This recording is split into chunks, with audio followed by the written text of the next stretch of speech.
হচ্ছে একই টেবিলে খাওয়া দাওয়া চলছে, সৌগত রায়, অমিত শাহ, জেপি দেখুন, নাড্ডা। এগুলো সংসদীয় বা পরিষদীয় রাজনীতিতে এগুলো একেবারে রুটিন বিষয়।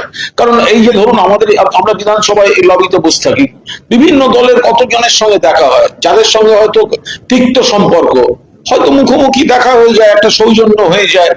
তো এগুলো বা কোনো মিটিং এ বা কোনো অনুষ্ঠানে যদি দেখা হয়, এই তো একটি মিডিয়ার অনুষ্ঠানে তো আমার সঙ্গে আমাদের বিরোধী পক্ষের একাধিক ব্যক্তির দেখা হয়েছিল। তো দেখা হয়েছিল, তার সঙ্গে রাজনীতির কি সম্পর্ক? যে আজকেও সংসদ উদ্ধার ছাত্রদের পরিচালনার জন্য অমিত শাহকে ক্ষমা চাইতে হবে, রাহুল গান্ধী, প্রিয়াঙ্কা গান্ধী তীব্র অভিযোগ।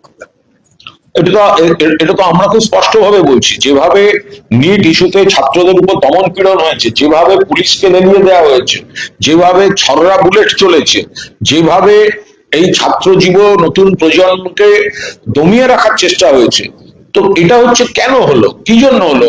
মন্ত্রীর ইস্তফা তো একরকম হলো, কিন্তু এইভাবে পুলিশি সন্ত্রাসের নির্দেশটা কারা দিয়েছেন? আর বারবার দেখা যাচ্ছে দিল্লিতে পুলিশ মারমুখী হচ্ছে, কৃষকদের উপর মারমুখী হয়েছে আমাদের সোনার মেয়েদের উপর। কুস্তিগির বিজেপির এক সাংসদ শ্লীলতাহানি করেছিলেন বলে তারা অভিযোগ করে উই ওয়ান্ট জাস্টিস বলে বসেছিলেন, পুলিশ গিয়ে তাদের ধরপাকড় করে তুলে নিয়ে গেছে। আবার ছাত্রদের ক্ষেত্রে পুলিশ তাদের উপর আক্রমণ চালাচ্ছে, বিপজ্জনক ভাবে আক্রমণ চালাচ্ছে। তো সেখানে তো নিশ্চয়ই যিনি দায়িত্বে আছে তাকে তো ক্ষমা চাওয়া তো উচিত, 100 বার উচিত। কেন্দ্রীয় সরকারের কি জবাব দিয়েছে সুপ্রিম কোর্ট ছড়া গুলি চালানো? আইনের বিষয় নিশ্চিতভাবে সুপ্রিম কোর্ট চেয়েছেন এবং তাকে জবাব দিতে হবে যে এই ছড়াগুলিটা চললো কিভাবে চলতে পারে। ছাত্রছাত্রীদের উপর একজনের তো একটা বড় সড়ো বিপদ হয়েছে, আরো বেশি ছেলে মেয়ের বিপদ হতে পারতো। কি করে হতে পারে যে একটা শান্তিপূর্ণ ছাত্র আন্দোলন একটা কজের উপর দাঁড়িয়ে হচ্ছে, সেখানে পুলিশ দমন পীড়ন, লাঠি চার্জ, কাঁদানে গ্যাস, এরপরে কি ছররা গুলির যে অভিযোগ আসছে, 100% কেন্দ্রীয় সরকারকে জবাব দিতে হবে। বলছি, অর্থ ব্যবসায়ী ধুলো মন্ডল, অনুব্রত মন্ডলের ঘনিষ্ঠ, তার আমার আত্মীয়ের বাড়িতে 22 কোটি টাকা সোনা, 28 কোটি টাকা দাম, চোখ তো কপালে ওঠে। যারা এই সমস্ত অবৈধ টাকা, অবৈধ গয়না করেছে, তো ব্যবস্থা নিতে কে বারণ করেছে? 100 বার ব্যবস্থা হোক।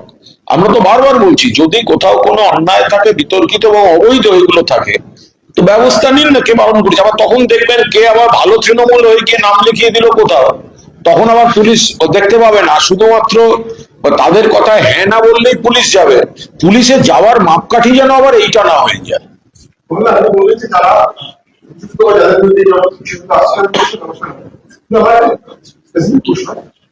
এই যে 50 কোটি টাকা, এটা একদিন দুদিনে বা 4 তারিখে পড়ে আসে, আপনাদের যখন সংস্কৃতি আপনারা এই কিছু করতে পারেন যে এইরকম এত সংস্কৃতি করে নিয়েছে, এটা পুলিশ প্রশাসন বলতে পারবে, পুলিশ গোয়েন্দা দপ্তর তারা বলতে পারবে। যদি কোথাও এত টাকা অবৈধভাবে মজুদ হয় বা সোনা এগুলো মজুদ হয়, তো এগুলো জানলে নিশ্চয়ই ব্যবস্থা হতো। এবার কেন জানা যায়নি সেটা তো পুলিশই বলতে পারবে।